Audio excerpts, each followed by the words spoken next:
Selamat datang di Infotex, info teknis sederhana. Assalamualaikum warahmatullahi wabarakatuh.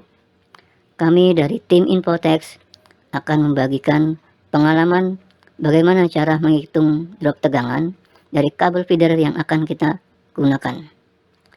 Berikut ini adalah rumus perhitungan drop tegangan, yaitu VR sama dengan akar 3 dikali rho dikali L dikali I dikali cos pi dibagi A, di mana VR adalah drop tegangan dengan satuan volt. Rho adalah tekanan jenis tembaga, yaitu 0,00000000172 ohm meter. L adalah panjang kabel dengan satuan meter. I adalah arus listrik yang digunakan dengan satuan ampere. Cos pi adalah faktor daya listrik. A adalah luas penampang kabel dengan satuan milimeter persegi.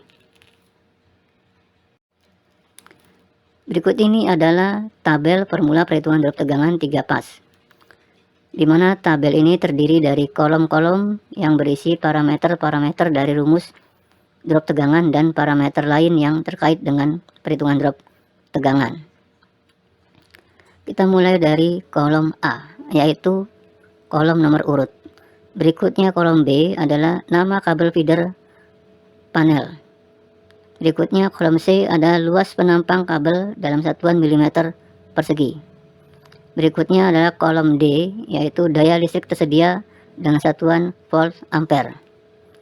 Kolom E adalah akar 3. Kolom F adalah tekanan jenis tembaga dengan satuan ohm meter. Kolom G adalah panjang kabel dengan satuan meter. Kolom H adalah besar arus atau MCCB dengan satuan ampere. Kolom I adalah faktor daya atau cos pi faktor yang digunakan sini adalah 0,85. Berikutnya kolom J adalah tegangan awal dengan satuan volt. Selanjutnya kolom K adalah drop tegangan dengan satuan volt, di mana K sama dengan kolom E dikali kolom F dikali kolom G dikali kolom H dikali kolom I dibagi kolom C dikali 1 juta. 1 juta sini adalah konversi dari satuan meter ke milimeter persegi. Selanjutnya adalah kolom L, yaitu tegangan akhir dengan satuan volt. Berikutnya kolom M adalah standar PLN yang diperbolehkan untuk drop tegangan, yaitu plus minus 5%. Selanjutnya terakhir ada kolom N adalah keterangan layak atau tidak layak. Keterangan layak tidak layak kita bisa lihat dari formula sebagai berikut. Jika persentase drop tegangan itu lebih besar atau sama dengan 4,56%, maka dikatakan tidak layak. Dan jika persentase dari drop tegangan adalah lebih kecil dari 4,56%, maka dikatakan layak.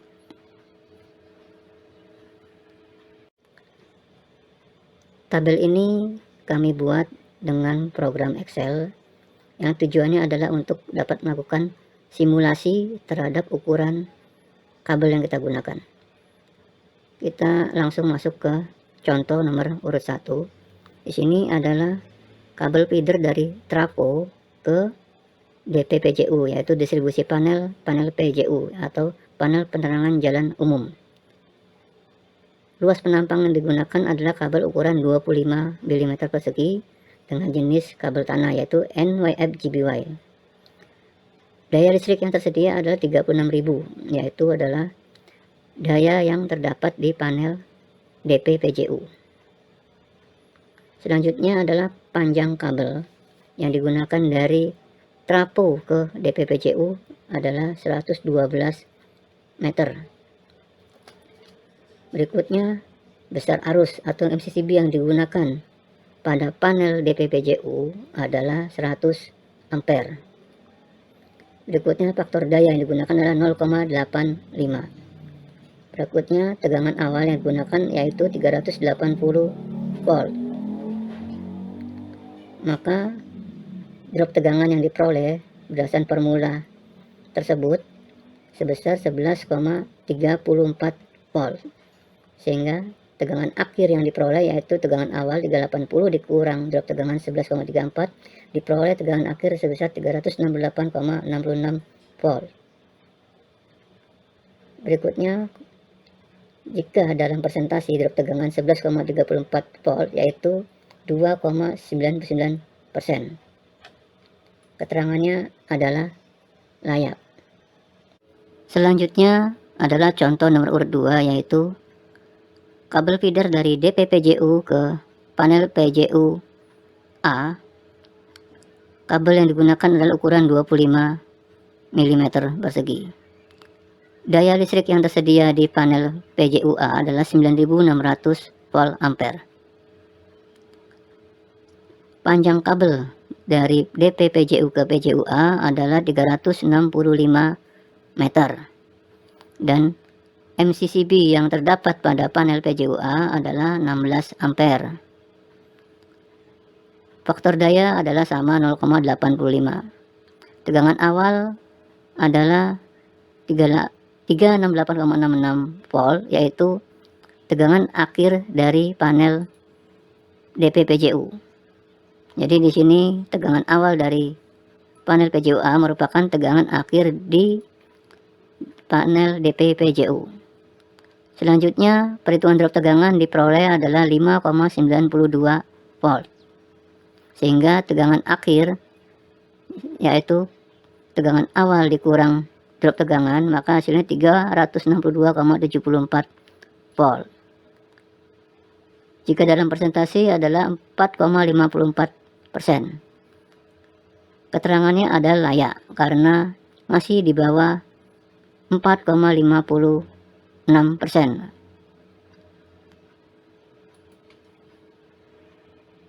Berikutnya adalah contoh nomor urut 3 yaitu kabel feeder dari DP-PJU ke panel PJU B. Kabel digunakan ukurannya sama 25 meter persegi. Daya listrik yang terdapat dalam panel PJU B adalah 8900 volt ampere. Panjang kabel dari DP-PJU ke PJU B adalah 457 meter. MCCB yang digunakan di dalam panel PJU B adalah sebesar 16 ampere.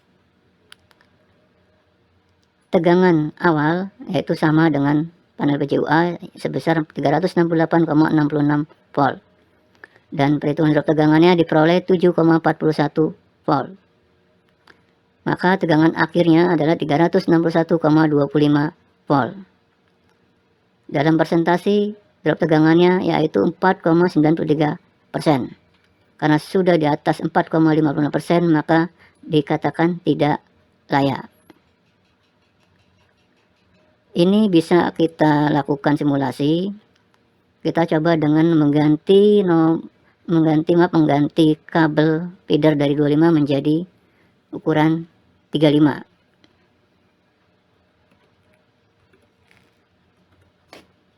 Nah, ini sudah berubah dari kabel 35, kita lihat persentasenya menjadi turun sebesar 4,38% dan dikatakan layak. Berikutnya adalah contoh nomor 4 yaitu kabel feeder dari DP-PJU ke panel PJU C. Kabel digunakan adalah sama 25 mm persegi. Daya listrik yang terdapat pada panel PJU C sebesar 11.500 volt ampere. Sedang panjang kabelnya adalah dari DP-PJU ke PJU C sebesar 363 meter. MCCB yang digunakan di dalam panel PJU C sebesar 25 ampere. Lalu tegangan awalnya adalah sama sebesar 368,66 volt. Sehingga drop tegangannya dihasilkan adalah 9,19 volt. Sehingga tegangan akhirnya sebesar 359,46 volt. Dalam persentase adalah 5,40%. Maka sudah pasti kabel ini tidak layak. Kita akan cari tahu bagaimana supaya kabel ini layak. Kita akan ikuti seperti contoh nomor 3. Kabel akan kita naikkan menjadi ukuran 35 mili. Di sini sudah ada perubahan, kita lihat persentasenya menjadi kecil, yaitu 4,71%, tetapi masih tidak layak. Jadi dengan menaikkan ukuran kabel maka drop tegangannya menjadi kecil. Cara kedua adalah kita akan coba dengan MCCB yang digunakan. Kita akan hitung berapa standarnya untuk beban 11.500. Kita akan lakukan simulasi. Di sini kan kita lakukan perhitungan. 11.500 kita bagi dengan tegangan 3 pas yaitu 660. Kita dapat hasilnya sebesar 17 ampere. Karena 17 ampere tidak terdapat di pasaran, yang ada adalah 16 ampere. 16 ampere tidak mungkin karena kita akan menjadi panas kabelnya. Sehingga di atas 17 itu ada 20 ampere.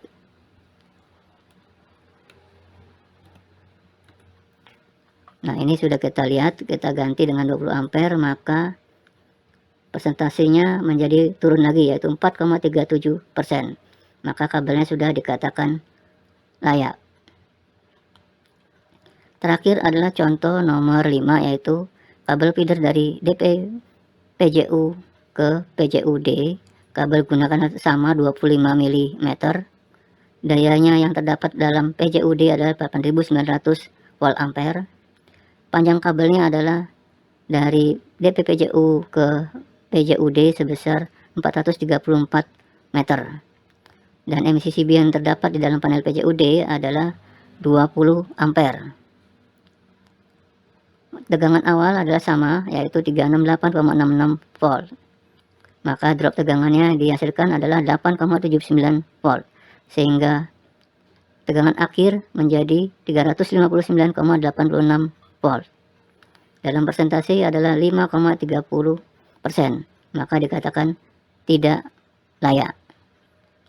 Nah, ini akan kita lakukan sama seperti contoh nomor 3, 4, dan 5. Kita lakukan dengan ya, lebih dulu kita coba dengan ampere.